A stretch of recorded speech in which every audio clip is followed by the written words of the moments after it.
Hi everyone. Can you all hear me okay? Yes. Okay, wonderful. Well, thank you so much for taking the time to join me today. And we're talking about a really important topic, cataracts and glaucoma. All right, so there are many different causes of blindness, unfortunately, and some of the leading causes of blindness are cataracts, glaucoma, macular degeneration, and diabetic retinopathy. And today we're really going to focus on two different things, cataracts and glaucoma, and explain to you how they affect your vision and your quality of life. And also different things that you can do to keep your eyes healthy. So before we go too much further, I wanted to take some time and talk to you a little bit about the anatomy of the eye. So you can see on the picture on the left, we just want to go over some normal structures of the eye so that we're all speaking the same language. So you have the eyelid, which is the upper and the lower lid. You have the sclera, which is the white part of the eye, and that has a conjunctiva over it. And then you have the pupil of the eye, which is actually formed by the colored part of the eye, the iris. And you can see that normally behind the pupil of the eye, it looks dark because that's where sort of light goes through into the big cavity of the eye. And if you look at the diagram on your right, you can see the eye kind of in cross section if you're looking at it from the side. And the front part of the eye, there's a clear cornea. And behind the clear cornea is the iris. That's the colored part of the eye. And behind the pupil, which is that round opening in the iris, that's where the lens of the eye sits. That lens of the eye is what is normally clear when you're younger. And this lens is what can change and turn into a cataract as you get older. And then further back into the eye, if you look back through the eye, there is the retina, which is like the wallpaper of the eye. And the optic nerve, which will connect the eye to the brain. So the optic nerve all the way in the back of the eye, that is what is damaged with glaucoma. So two different sort of things that we'll be talking about. One is a cataract, which is inside the eye, but towards the front of the eye, right behind the pupil, and the optic nerve, which is what's affected by glaucoma, and that's all the way in the back of the eye. And that is what connects the eye to the brain. So cataracts are, as we talked about, one of the leading causes of blindness across the world. Many, many people have vision loss from cataracts. And interestingly, 17.2% of Americans over 40 have cataracts in at least one eye, which is not an insignificant amount of people. And by the age 75, about half the population has a cataract. So many, many people are affected by cataracts, and it's really important to understand what they are and how they affect your vision. So we talked a little bit earlier, but let's really kind of hone in on what exactly a cataract is. So like we have the same eye that you can see in cross section, and light comes through the eye.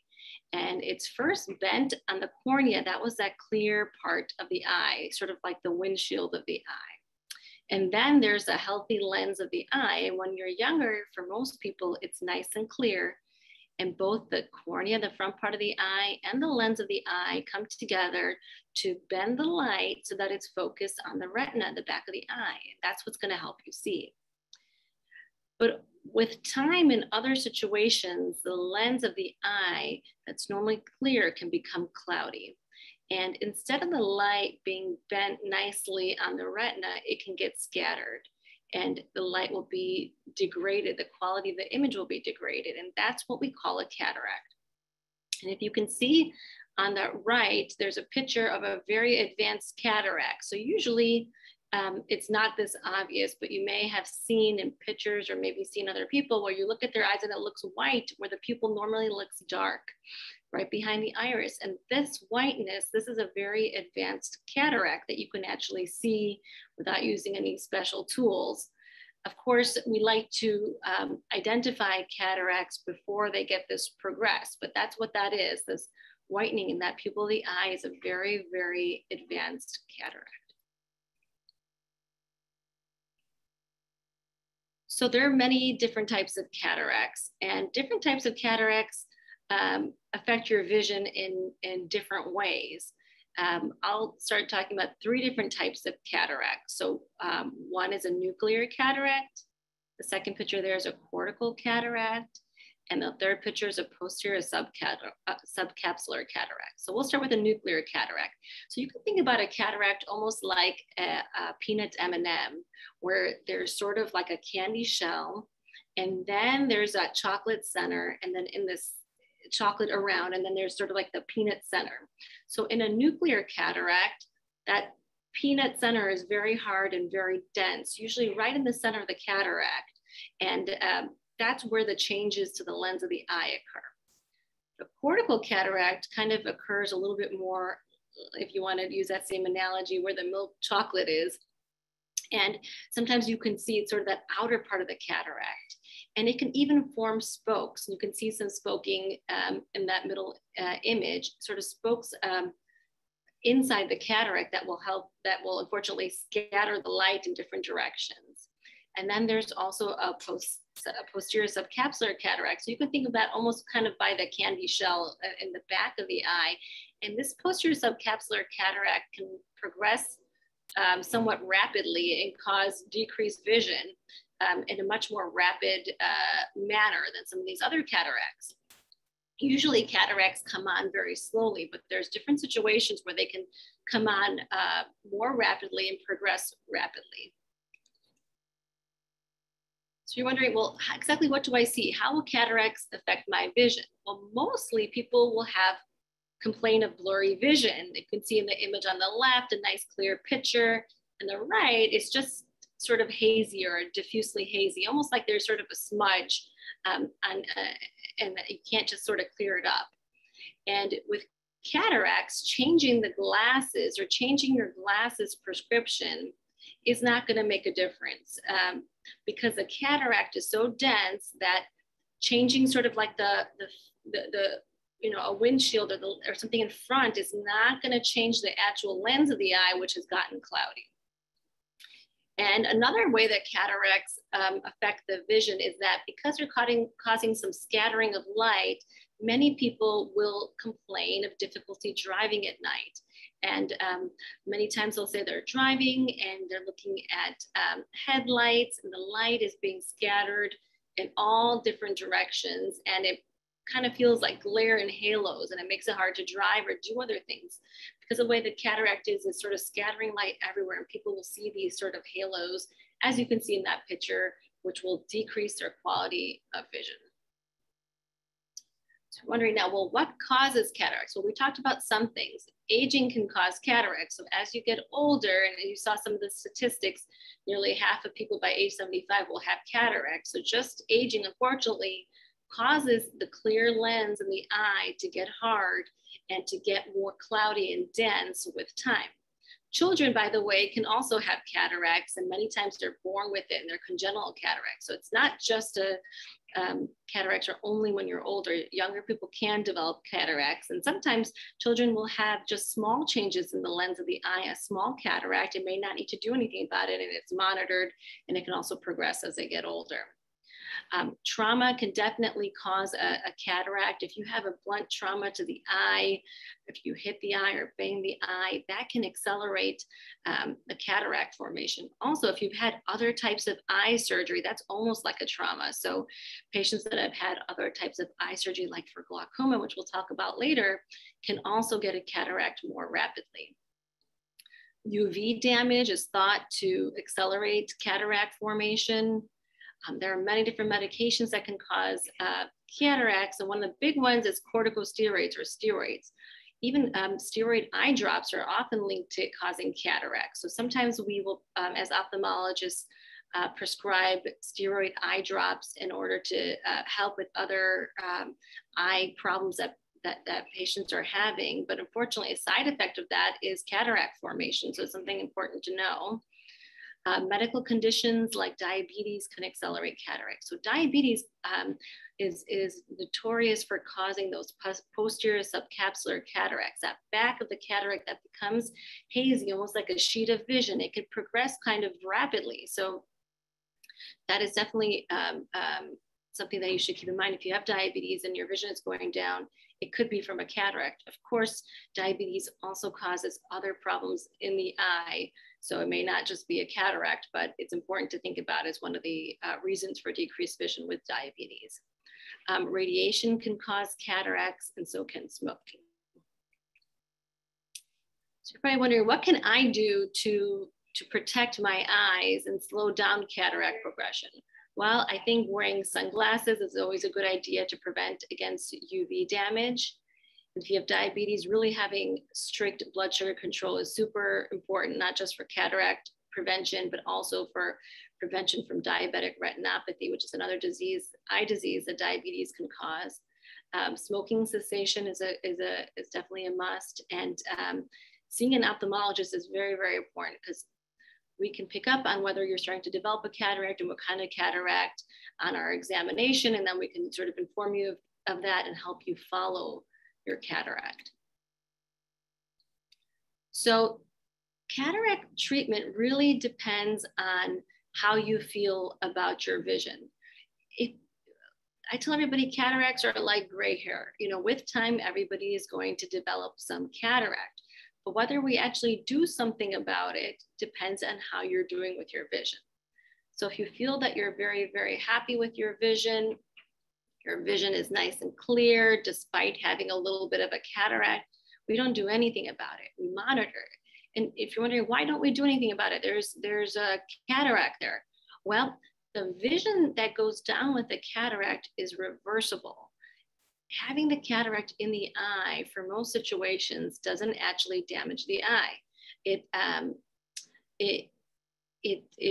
is totally reversible. So if we do surgery to treat it now versus we do it surgery in 5 years, the fact that it was in there for 5 years in most cases should not damage the eye, unless you have another sequelae from the cataract, like sometimes cataracts can cause glaucoma and other things. But if you just have a cataract without it causing any other issues, we want to wait until you're actually having problems with your vision. So if you're having problems with your vision, some of the things would be blurry vision that's not corrected by glasses, or difficulty driving, or difficulty doing your activities of daily living, things that you really find that you were once able to do that you can't do, well, then cataract surgery could be a good option.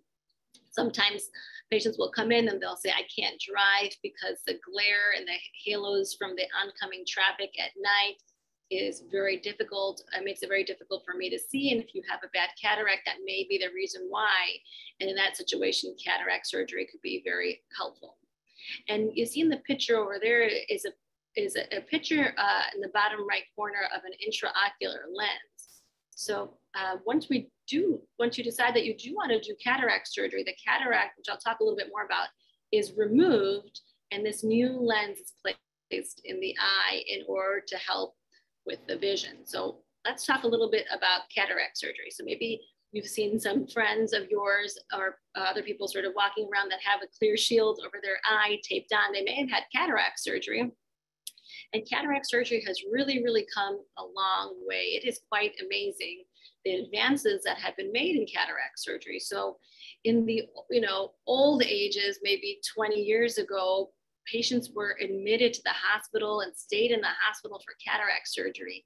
And they really had a prolonged course because the technique to remove the cataract was very different. In the past, they would have to make a very big incision in order to remove the cataract. And they would have to put a lot of stitches in the eye to close everything up. And the lens choices weren't as good.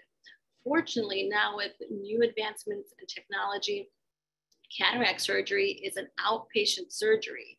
You come that day and surgery, can be 15 or 20 or 25 minutes long for sort of a standard cataract, which is very nice. And usually one eye is operated on at a time and that eye heals and then the other eye is done.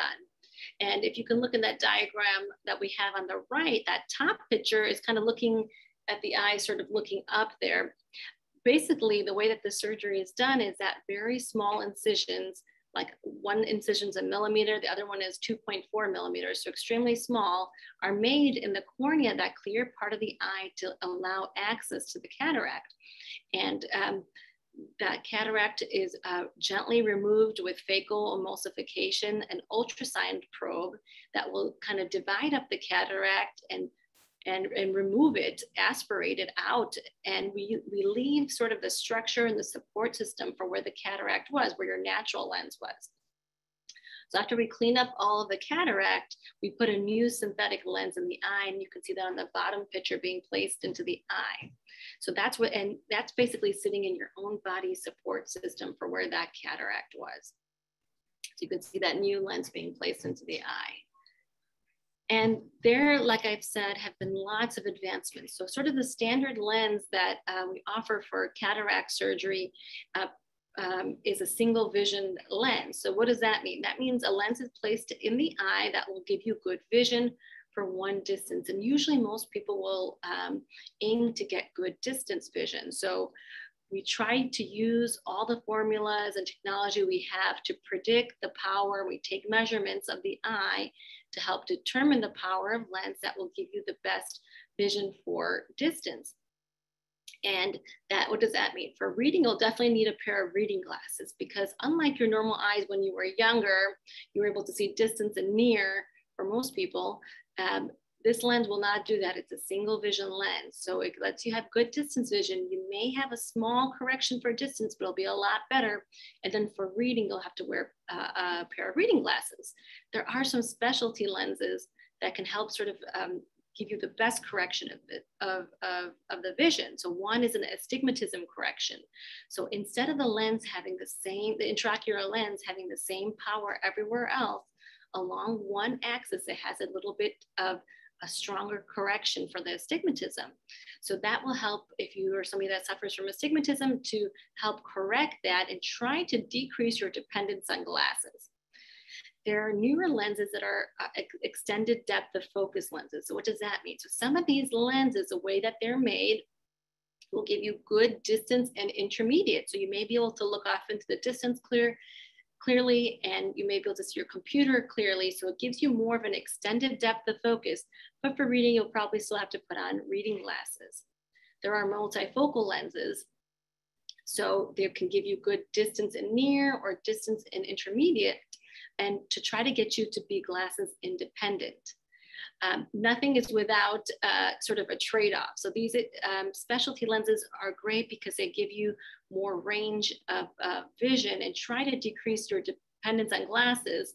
Some people do absolutely amazing. Other people may feel that they see more glare and halos, because if you can see in the second picture there's sort of these concentric rings on the lens, and sometimes that causes a little bit of distortion of light. So in order to try to get you to be able to see different areas, distance and near, they have these different rings of power. And some people, the light sort of bothers them because it causes some glare and halos around light. So that's why we don't put them in everybody. And that's a discussion that you should have with your ophthalmologist, if you would be a good candidate for that type of a lens, and they can tell you a little bit more about the risks and benefits of putting that type of a lens in your eye.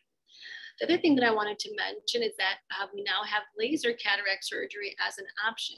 So laser cataract surgery is basically combining the laser to do portions of the surgery, and then the surgeon will do other portions of the surgery.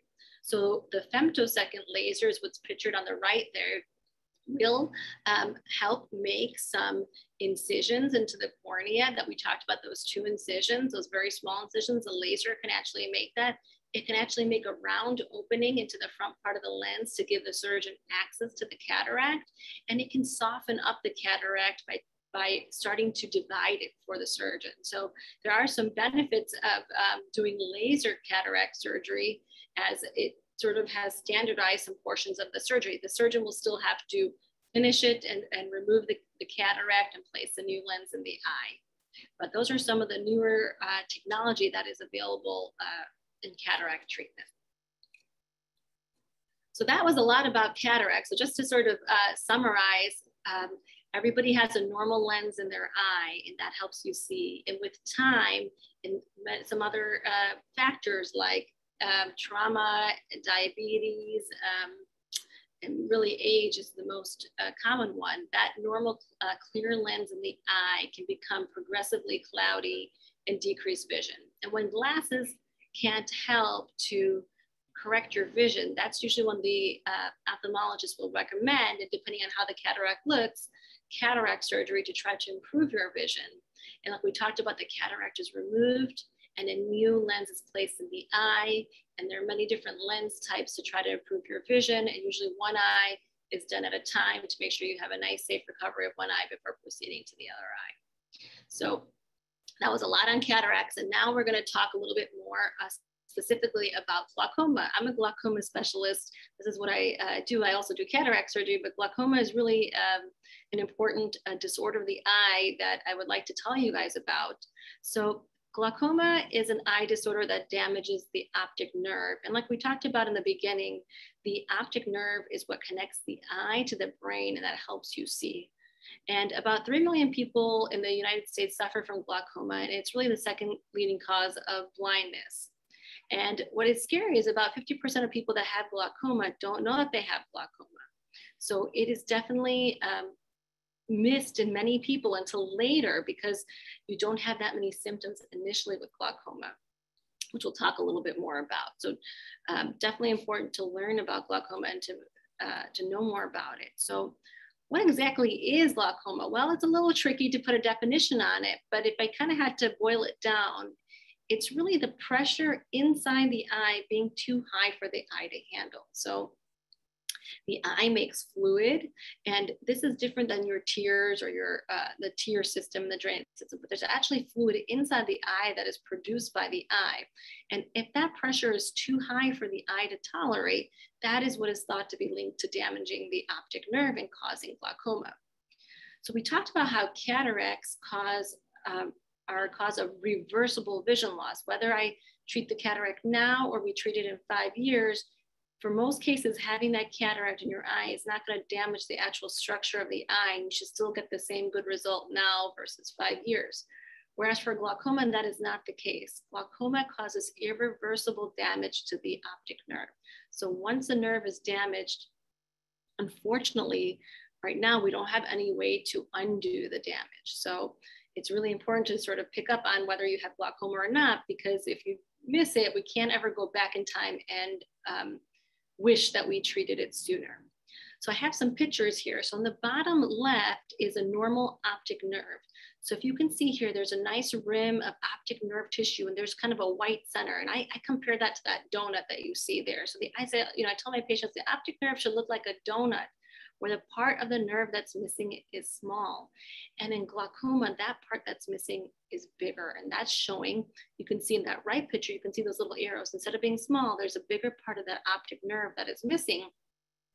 And that is damage from glaucoma. And if you're wondering, okay, well, how do I know? What will glaucoma do to my vision? Well, glaucoma causes peripheral vision loss until it's very advanced, and then it can cause central vision loss. So yeah, patients, normally when you look, you have a good peripheral vision and you're not really missing any of your visual field. Well, in patients with glaucoma, the periphery of the vision, the peripheral field kind of comes in and in and in and in until you sort of have tunnel vision. As ophthalmologists, we want to identify that you have glaucoma before you develop tunnel vision. If you come in with vision changes from glaucoma, usually it's too late because it's already caused that tunnel vision. So you won't really know that you have visual field loss until it's very advanced. And like I was saying, it starts by causing tunnel vision, but that tunnel can go in smaller and smaller and smaller and cause vision loss. So it's very important to treat. And some risk factors for glaucoma I have listed here are family history. So if you have a family history of glaucoma, I definitely recommend getting your eyes checked in order to see if you have any signs of glaucoma. Age, ethnicity, thinner corneas, that front part of the eye is actually a little bit thinner than normal. We talked about corticosteroid medications that can cause cataracts. Well, they can also cause glaucoma. So steroid, actually any type of steroid on your skin or injections or in the eye can actually increase the eye pressure, and they can cause glaucoma from that. Trauma, just like causing a cataract, can also damage the drainage system of the eye and cause a traumatic glaucoma. And diabetes as well. Like you saw that diabetes causes cataracts, or they can also cause a type of glaucoma called neovascular glaucoma, where diabetes causes abnormal blood vessels to grow in the eye, and that can zip up the drainage system of the eye, and the pressure can go up very rapidly in the eye. So these are some of the risk factors for glaucoma. So the first thing that we do when we're doing a glaucoma evaluation is to look at the drainage system of the eye, and we call that the angle of the eye.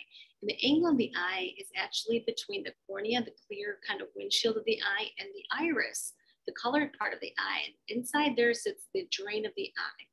We want to see whether that drain is open or it's closed. And that's how we sort of start to divide up the different types of glaucoma. And there's many more than that are listed, but I listed some of the common ones. So if you have an open drain and you have glaucoma, you may have primary open angle glaucoma. That's kind of the most common type of glaucoma. And there's other sort of exfoliation and pigment dispersion or other sort of diseases within that class. Or when we look at the drainage system of the eye, it can look closed. And this can cause a chronic angle closure glaucoma, where the drainage system has been kind of closed up and zipped up so fluid can't get out through there. It can cause acute angle closure, which is sort of an attack of glaucoma, a sudden attack of glaucoma where the eye pressure goes up very high. We talked about neovascular glaucoma that you can see in diabetes, where the abnormal blood vessels kind of zip up that drainage system of the eye and they close it. But this is what that angle of the eye looks. So if you look, that blue part is that clear cornea, and that sort of red that they've drawn there and is the iris, the color part of the eye. And inside there, in between, we have something labeled the trabecular meshwork, and that's where fluid goes out of the eye. So when you go in for a glaucoma evaluation, the ophthalmologist will put a special lens on the eye to view the trabecular meshwork and to see whether it looks open or if it looks closed. And if it actually looks closed, you need to have further treatment, sometimes a laser procedure, to help open up that drainage system of the eye. If it looks open, then it's okay to go ahead and dilate the eyes and look at the back of the eye and look at the optic nerve to see whether it looks like it's been damaged from glaucoma or not.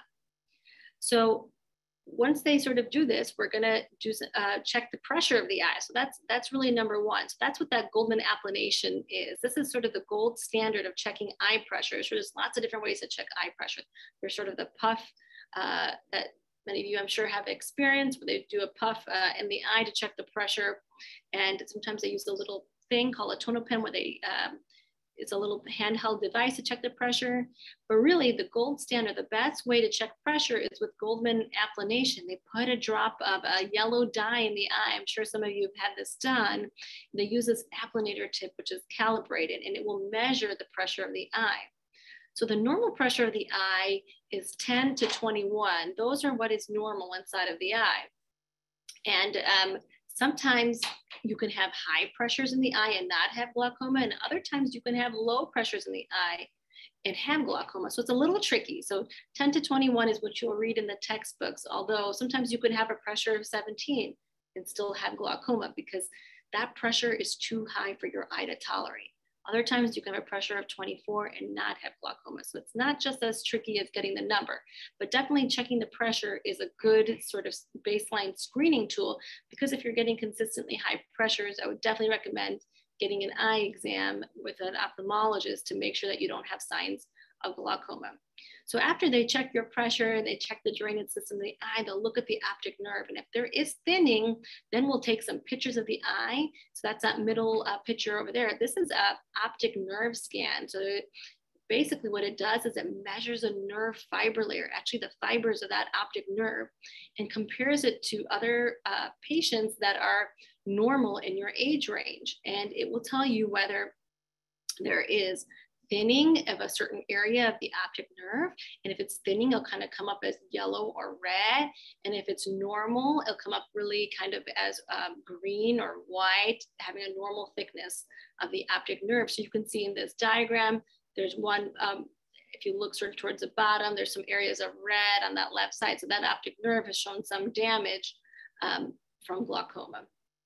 And then another tool that we use to really figure out whether you have glaucoma or not is to check your peripheral vision. So that's what is shown there on the right. This is a visual field test. So the way that your doctor will check your peripheral vision is you'll put your head in a machine and they'll test one eye at a time.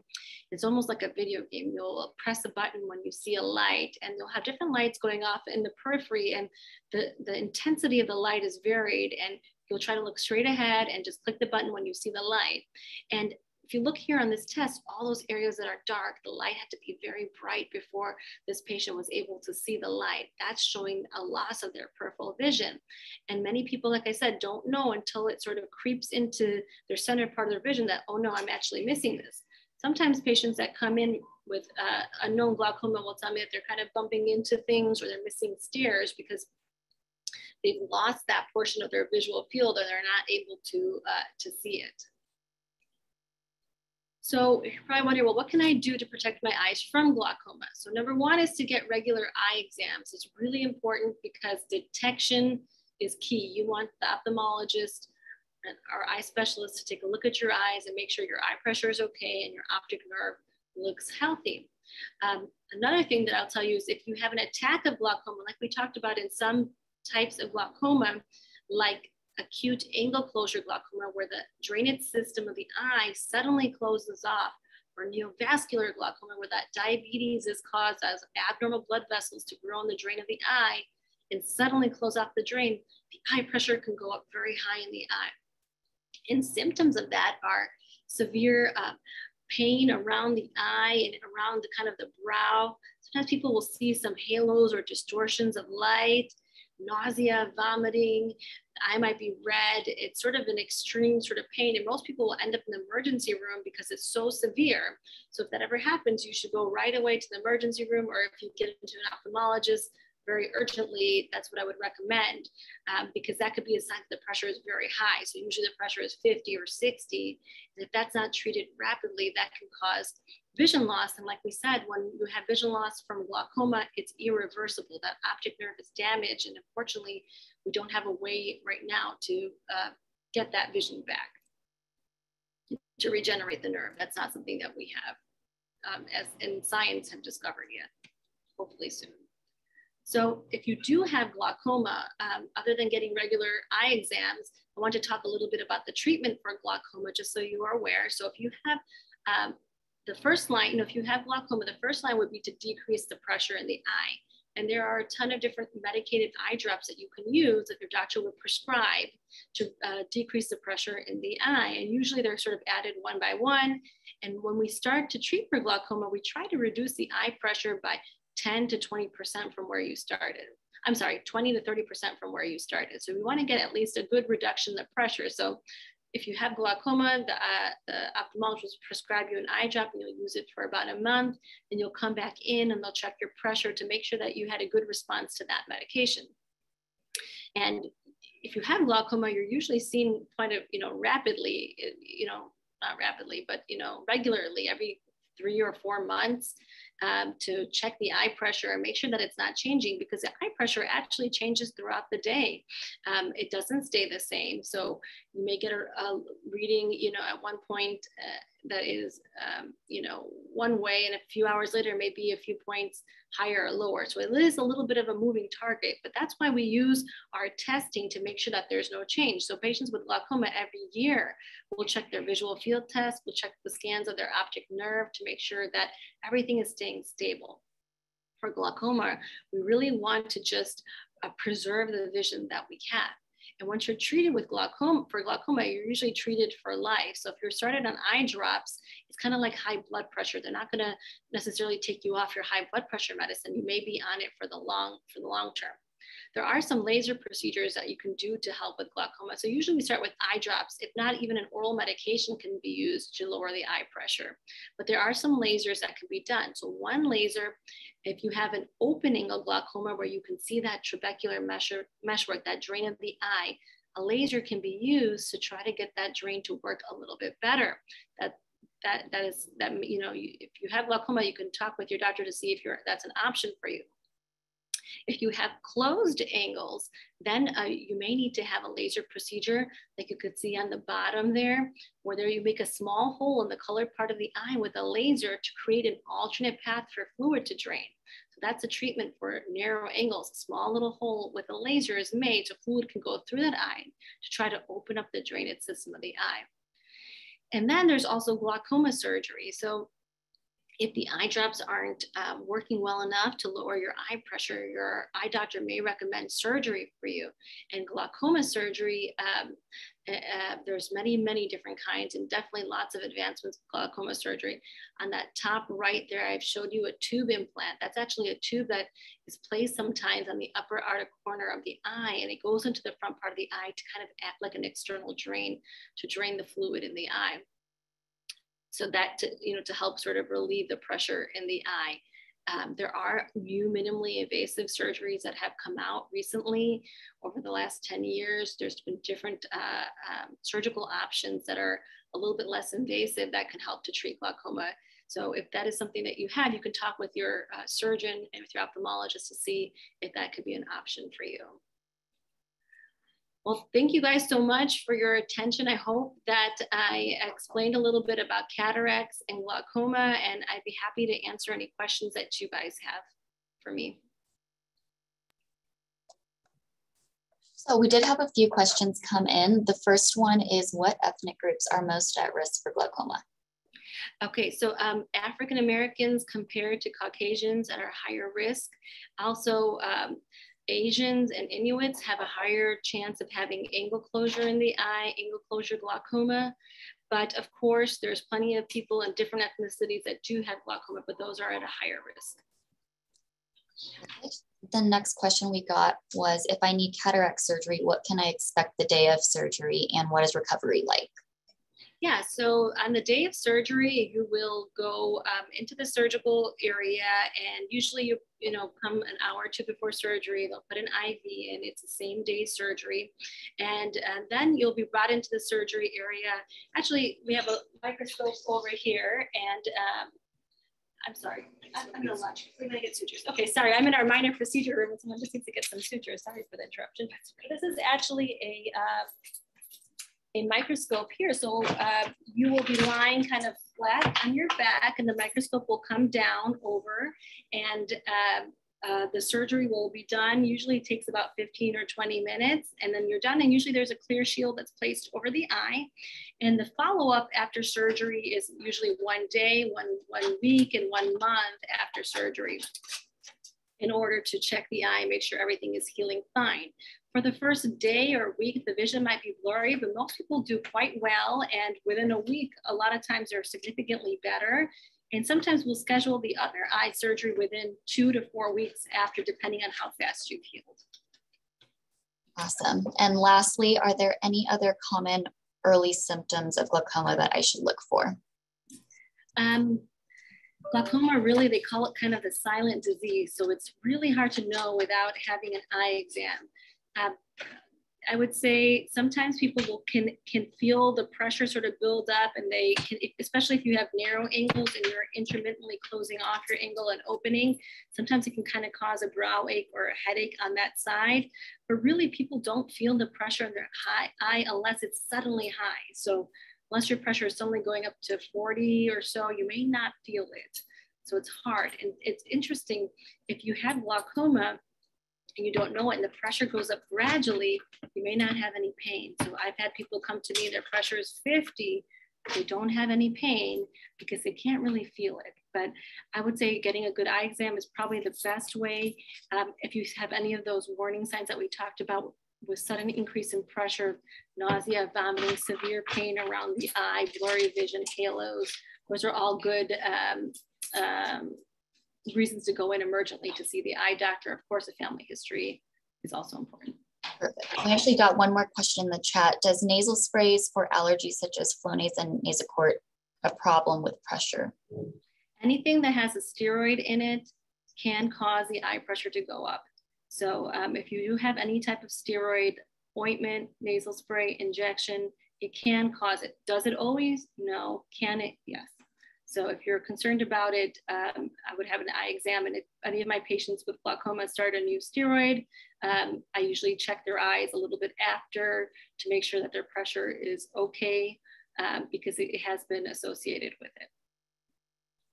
Perfect. Well, thank you, Dr. Shah. If anybody has any other questions, we have our contact information on the screen, and you guys can contact us by phone, email, or online. I also want to echo the sentiments of a thanks.